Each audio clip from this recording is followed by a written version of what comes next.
Let's talk about the too much reverb trick. Now, the too much reverb trick is something I developed or stumbled upon years ago. It works especially well with bands and songs that need to sound like a band, like you want it to sound like a real band in a room type of thing.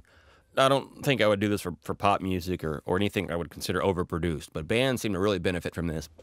And one of my things I noticed, and this is from doing attendance sessions like in Nashville and stuff on big SSL consoles, was they have a lot of effects going on, a lot, in like a modern rock song. But then when you listen to it, you don't hear any of it really. And it's real easy to say, oh, yeah, that's really a dry thing. Well, if you record super, super dry on everything, like the electric guitars are close mic'd and that's it, and maybe the drums are just close mic'd, vocals don't have a lot on them, it's easy to be lacking some dimension. And so one way I figured out to do this for me that worked really well was overdoing the reverb intentionally and actually mixing a song to sound like it's in a, I wouldn't say a stadium or anything like that, maybe a live concert, like a live DVD type of sound. And so what I've done here, I've got my Lexicon PCM 90, I believe. Yeah. Impulse, a free Impulse everybody should have. Go find that. I'll have to put another link on it here, I guess.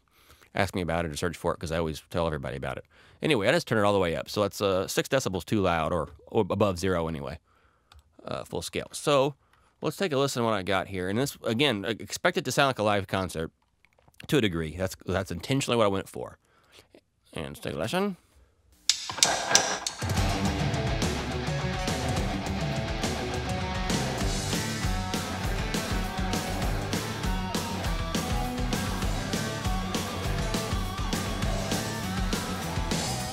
Another day I'll be running, I'll be gone, gone, gone.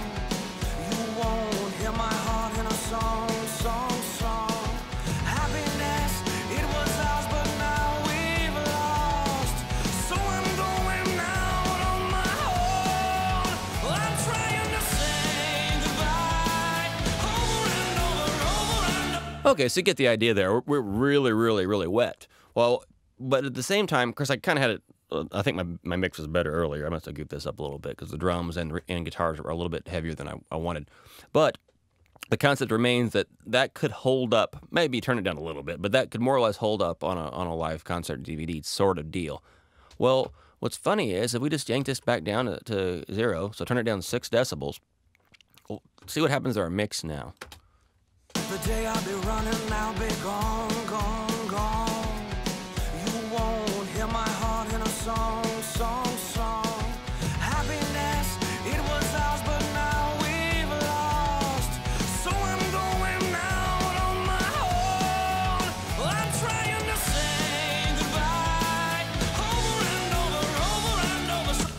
We're still pushing it. Maybe we're doing 1991 studio sound with this particular method, but okay, we'll just turn it down 2 more decibels and see. Let's just go 4 decibels. I'm expecting to be bored. Let's see.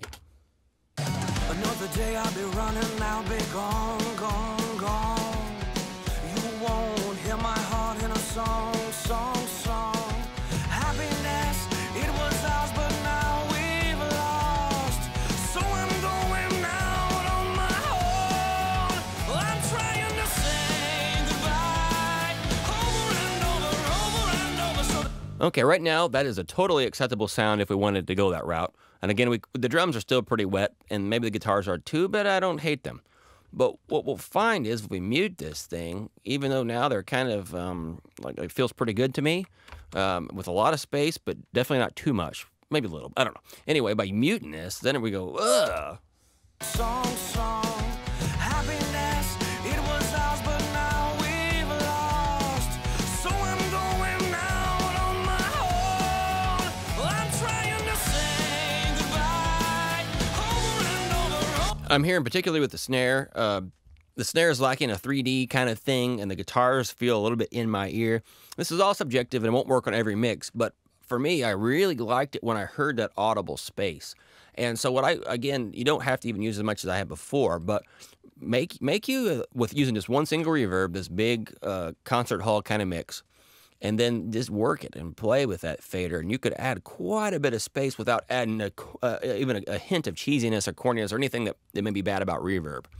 Sneaking that stuff in is a huge element to creating this big 3D wall of sound. And I think a lot of people doing rock stuff or maybe even metal. Metal, this works just as well as any other genre. You can sneak that stuff in. And of course, you got to be careful, be skeptical of the track. But if you can't hear any damage it's doing, most likely when you mute it, you'll go, ooh, I missed something.